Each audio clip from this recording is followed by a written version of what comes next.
Bueno, buenas tardes, doctor Nieves. Mi nombre es Ángel Peña y el día de hoy vamos a hablar sobre las indicaciones de la toracocentesis. En primer lugar, ¿no? Tenemos que tener en cuenta que este procedimiento, en este caso es la obtención de líquidos a nivel pleural, ¿no? Mediante una punción para aspiraciones, pero vamos a tener en este caso dos caminos, ¿no? El camino que es utilizado para una indicación tanto diagnóstica como para una medida terapéutica. Nosotros tenemos una medida diagnóstica, principalmente es la obtención de pequeñas cantidades de líquido pleural, entre 20 a 100 mililitros, mediante punción percutánea con aguja para análisis de, en este caso, líquido pleural. Las indicaciones de derrame pleural menor a 10 milímetros en rayos X, ¿no? De cúbito lateral, o una neumonía con derrame con descarte de empiema. Y en este caso, para esta opción diagnóstica siempre tiene que estar de acuerdo tanto a la etiología como a la clínica del médico. En la parte de terapéutica, ¿no? Se efectúa principalmente, ¿no? Con la finalidad de aliviar síntomas, tanto en la mejoría, ¿no? Que puede estar comprometido hemodinámicamente el paciente. De esta forma vamos a evacuar la pus, ¿no? En este caso del espacio pleural, retirando cantidades mayores de líquido pleural que van a necesitar una aspiración. Por ese motivo acá nos menciona que el derrame es mayor a 10 mililitros en rayos X en decúbito lateral, ¿no? Y principalmente es para justamente, ¿no? Evitar que el paciente, pues, ingrese a otro cuadro, ¿no? Por una descompensación o pierda, en este caso, la hemodinamia. Bueno, Bueno, pasaremos a hablar de lo que van a ser las contraindicaciones. Como contraindicaciones absolutas se puede mencionar lo que es la falta de colaboración del paciente o el personal no capacitado. Sin embargo, en lo que es la toracocentesis se menciona que la mayoría de las contraindicaciones van a ser relativas. Principalmente se menciona dos, las cuales van a ser la alteración de la coagulación y la trombocitopenia, donde vamos a encontrar las plaquetas menores a 50.000 por milímetros cúbicos. Entre otras, tenemos lo que va a ser la cantidad insuficiente de líquido, el sangrado, la diátesis hemorrágica, el empiema tuberculoso, el enfisema en la zona de punción o alguna enfermedad cutánea en la zona de punción. Complicaciones mayores, estas se dan de un 15 a un 19%, y las complicaciones menores se dan de un 30 a un 60%. La complicación más frecuente en sí vendría a ser el neumotórax o colapso pulmonar, que se va a dar debido al ingreso de aire a través de la aguja, o también se da debido a que la aguja va a atravesar el pulmón, llegando pues hasta todo el espacio pleural. Una hipotensión que se va a dar Continuaremos por con los la materiales del procedimiento. reacumulación Quien les habla es del Valeria Choa. derrame. Dentro de los Una materiales vamos punción a ya necesitar sea una lidocaína del 1 al 2%, una solución antiséptica que puede ser la povidona yodada. Ya que es un procedimiento invasivo, vamos a necesitar guantes y campos quirúrgicos. También se necesitan agujas de diámetro de 25 y de 20 a 22, una llave de 3 vías, una jeringa de 30 a 50 mililitros y un equipo de toracocentesis con aguja y catéter de plástico. Y en el caso de una toracocentesis evacuadora, podemos necesitar bolsas recolectoras para la eliminación de esta misma. Es importante que ubiquemos la zona del derrame. Esta puede ser mediante una técnica radiológica o ecográfica y también por algunas técnicas semiológicas. Por ejemplo, la auscultación y la percusión torácica para delimitar el derrame.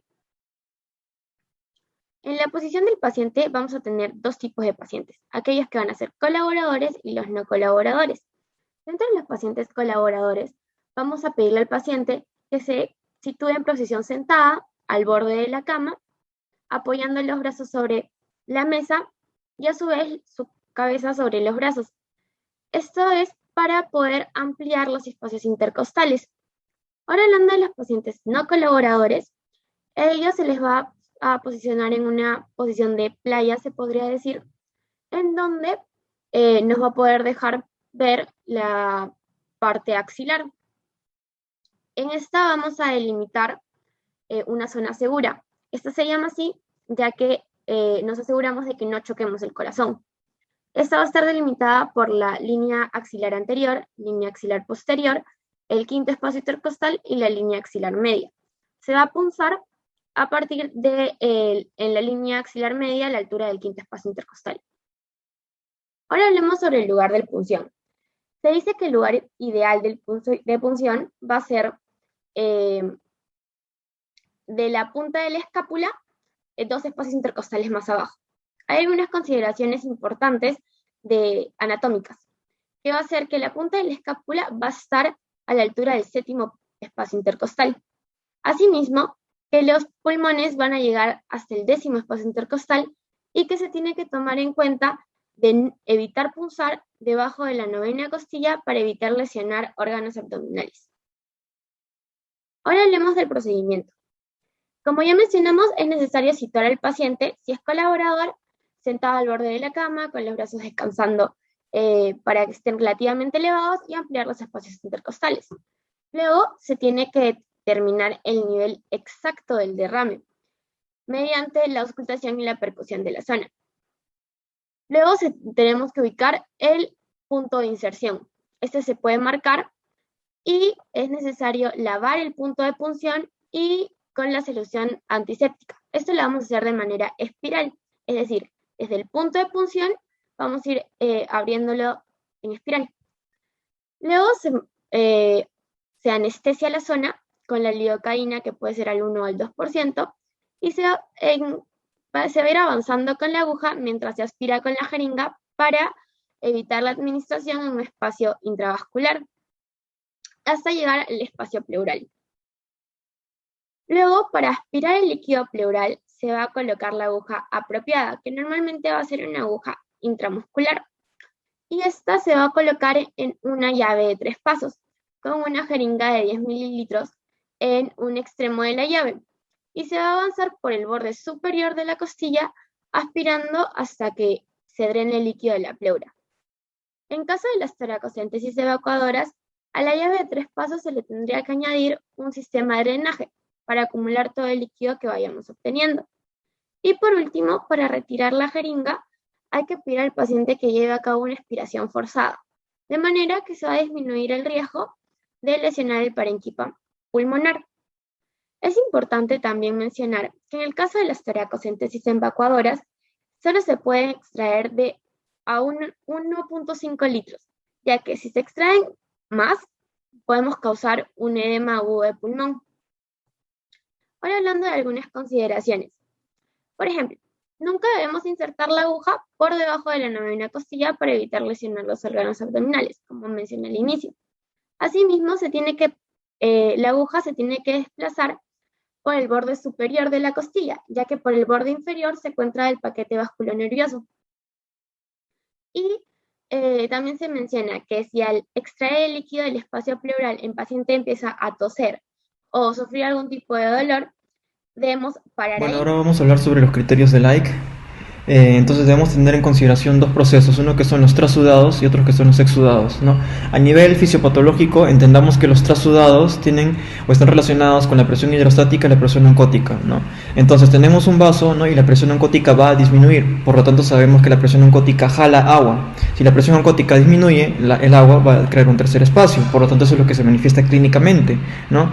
¿En qué procesos podemos encontrar esto? Pues en insuficiencia cardíaca, en cirrosis hepática, síndrome nefrótico, donde aquí hay alteración básicamente proteico, ¿no? Por lo tanto presión oncótica disminuida, ¿no?